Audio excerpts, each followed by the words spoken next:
Hello, this is Doctor's Orders. Good evening, and thank you for tuning in. So I've been seeing a lot of truthers put up videos on the tube lately.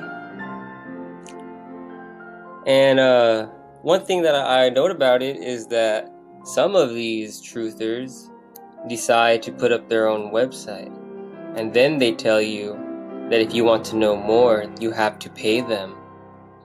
Over here on Doctor's Orders, we're not about that type of trickery. We're all about electricry and giving you the information for free. Free to use, get it out for free. Okay, so this video we're showing right here was sent to me in a comment from a gentleman. As you can see, it does not have a lot of views. He's pointing out on this church in his hometown. You can see that it was built right here in 1863, J.W. Hardwick. And you saw it. There was an active aerial on the top of the spire of this ancient building. And you can see it's pretty dilapidated, and I think he's showing off how there's metal going throughout the structure. And basically what I'm gonna let this video play so you can see how the metal wraps around the building, because it's actually working and on. And so if we can figure out the way this primitive, practical, and ancient technology works, then we just might be able to change and affect thousands of lives for the better. I see video after video on the exhibition fairs, the great expos, but I believe that these are all but many clues. I ask you to look at the size of the structures and devices inside the main halls of these very fairs. These same man-sized and man-made church, altar, dome-looking devices can and will be recreated. That is the utmost goal of decoding all of their lies. Rebirth of free energy for all of the people of the world. So, yeah, there's a copper ribbon. He'll show you the bottom where the copper ribbon is. And they all connect to the ground, but you see, I don't. It can't just be wires connecting to the top and then it's pulsating and vibrating, making electricity. I think that the structure itself has the steel wires all throughout the structure, and somehow, with the way that the building is built, it's able to reverberate, maybe with electromagnetivity from the earth. And that's a speculation. But obviously in this video there's one aerial on this church. It's active technology. He just put this video up last week, I think, so go check it out. But we're gonna move on to the next subject. So we got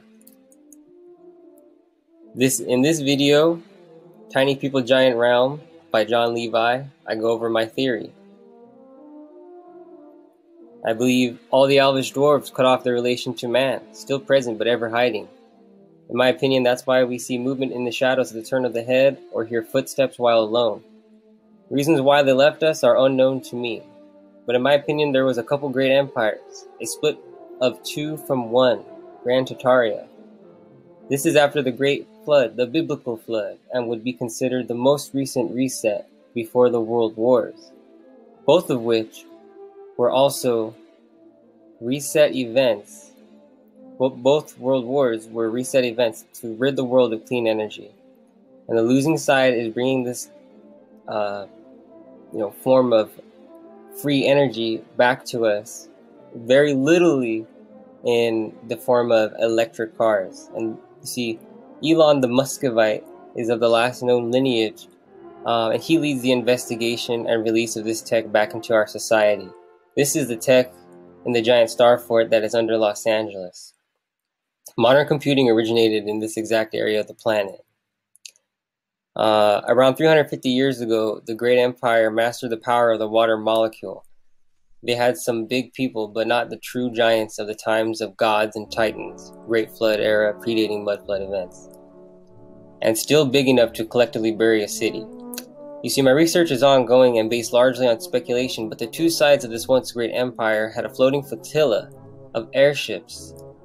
And this is important, because this is what you hear over the skies of Canada, fellow Canadians. You see, Canada is the last known area that is the most connected to the lost northern lands, much older than Asia and Africa. Itself is breaking apart, as you can see in any map. You can see online from other mythos from northern US states in the Midwest and Canada of flyers falling from the sky with a strange language said to be fake, stemming from the original account of the events of papers falling from the sky in the 1800s. I would say these are connected to Russia's lakes, and I would also attest to say that these factions fought with very different but the same bombs or tech. You see, the tech that I'm talking about, I was thinking for a long time, what is the tech? What is the tech? What's going on? What's going on? To me, I think they're probably sound bombs, sound weapons, right? They're able to do the liquefaction, make the buildings look like they've been mud flooded, but they really sunk, and so did everybody else. And that's my opinion. I mean, where did everybody go? They sunk into the ground, deep into the ground. We don't know. We can dig out some people every now and then, and we say that they lived a long time ago. But is that the truth? The reason I bring this up is because of things like the Carolina Bays. They resemble bays like those in Russia that you've also seen by Conspiracy RS on his channel. So basically, it could have been that they had sound weapons and they were fighting each other, and that's why over the Siberian plain you don't see a whole lot of star forts, or over Canada, but like all on the east coast of the US and some of the west coast of the US and parts of Europe and Africa have thousands of star forts. Okay, so this is about the airborne leaflet propaganda, right? So dropping flyers from the sky, right? So the earliest use was supposed to be in 1870 during the siege of Paris, which I think is all that's a cover up. That's a whole video on its own. This all is on a whole video. I'm keeping this video to a certain subject, but this is all a subject on its own. But yeah, just so you don't think I'm crazy, that's, old photo. That's a real blimp back in the day, during that time.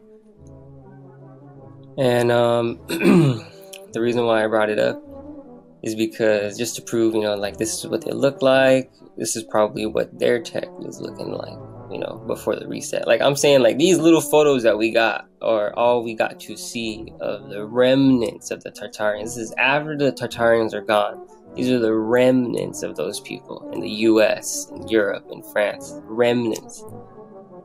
So we also have American PSYOP type thing going on during World War II, just to show you, like, they're doing it with the flyers still, a whole lot. These are some of the flyers. See? So, it was real. And, let's see. I also wanted to show that there was a Mr. James Ahern, who thinks that the Tartarian theory in the US is ridiculous. A simple Google search of Tartary in the US will show you a website called stolenhistory.org. You scroll down through the website and you will see that yes, Tartary was in control of the US as well. But how is it so hard to believe that these people and their remnants and how they dressed could be in the same land? Alright, so I think this is a website though that stole like work from Feb or something like that. I don't know, I can't remember, but the thought that was a pretty good map showing how Tartaria took up this area. So I'm going to jump over to this map and just show you, like on Google Maps, they don't even let you go like directly, like it zooms in over the North Pole, so you can't look directly over the quote-unquote globe. But if you do look, yes, Canada is breaking apart. It's like the last closest, to the northern lands that I was talking about, and maybe might have, some sort of remnants of the people who live in the sky, have a sky city. I can't prove that. But I know the Andreas guy came out with a good video on dwarves, if you want to go check that out, because that does run right along with my theory. And I was trying to look up some more on their sky city, but I think they have a sky city in this general area that's protected. So we're going to move over to snaps. I'm just going to shut my mouth, hopefully, and let you guys listen.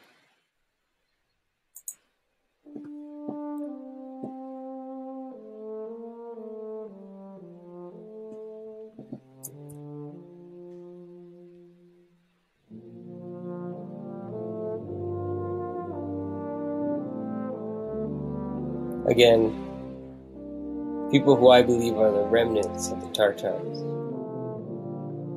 Not all of these photos are from the US. Some are foreign. I would say it's about half and half.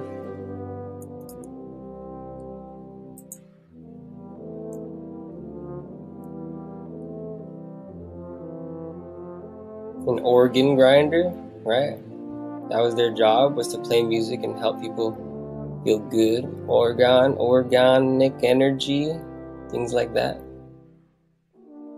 Made you feel good. But you see in the background, mudflood, all these mudflood buildings. There's some more Tartars, right? Fighting in the Crimean War.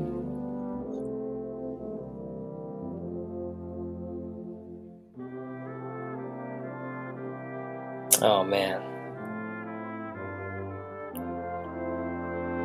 The greatest generation, right there. Leave them to go die in some trenches.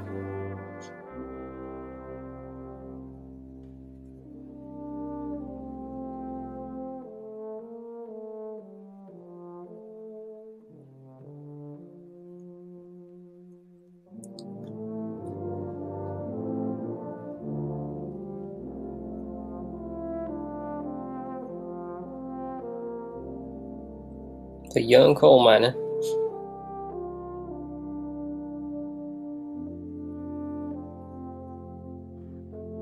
We have to go back.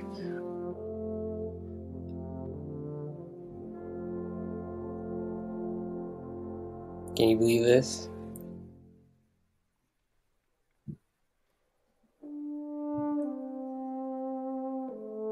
$1898. And is that an arch and doorway in the background?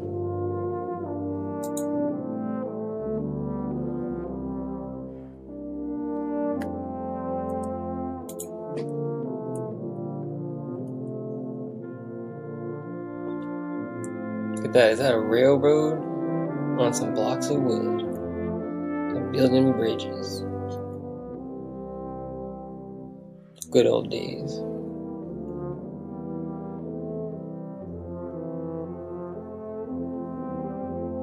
Another young coal miner.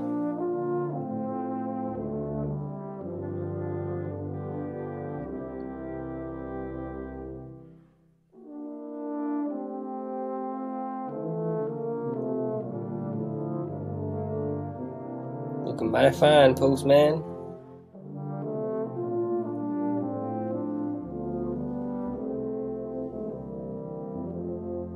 Another organ grinder.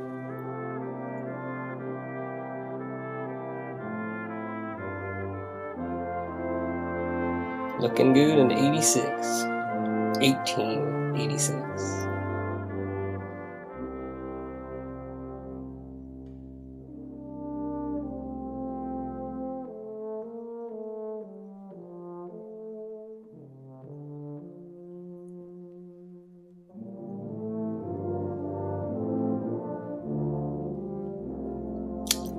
So they're cleaning up some mud.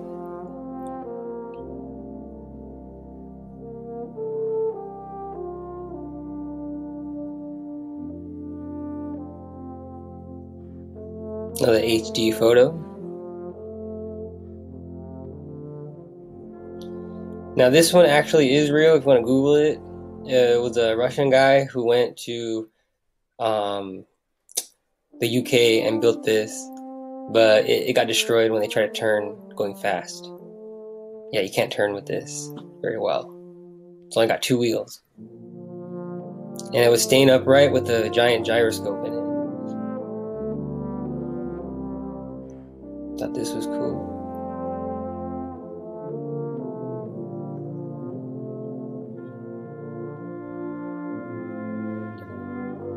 It could be some weird tech that they were using to clean up the mud in the roads. I don't know. I didn't even get a data location for this one. But it's in the US.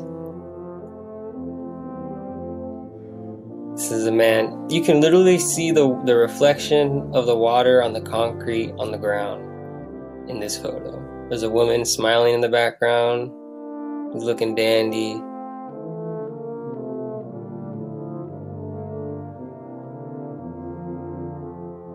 They say it's suspenders, but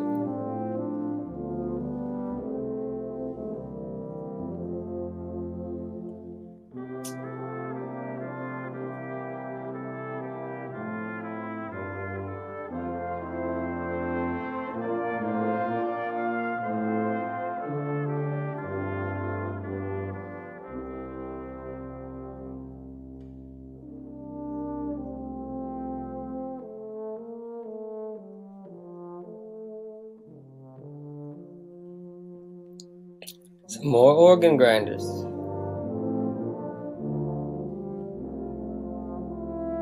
Look at that dress.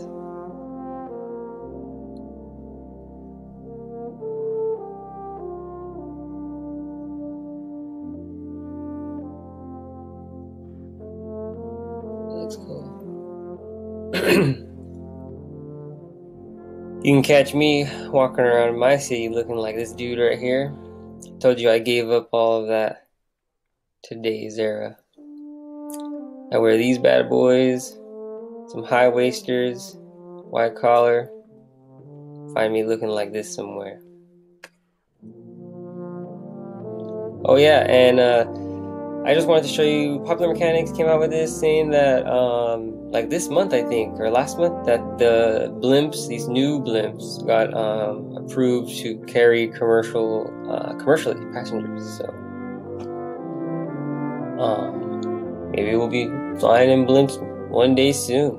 You know, but if you check out my other videos, you can see how there's rooftop entrances on multiple buildings in Los Angeles, and I'm sure someone can do research and find rooftop entrances in all the major cities, in all the old buildings, because they were meant to have a dirigible there and have a moor and a casting line, in my opinion.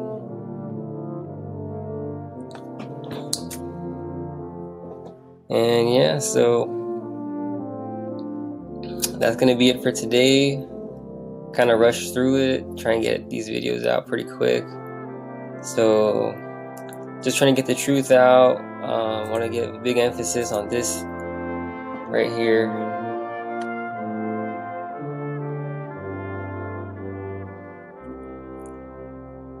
You know, support the truth. We need to figure out how to do this and recreate it. That's the whole goal.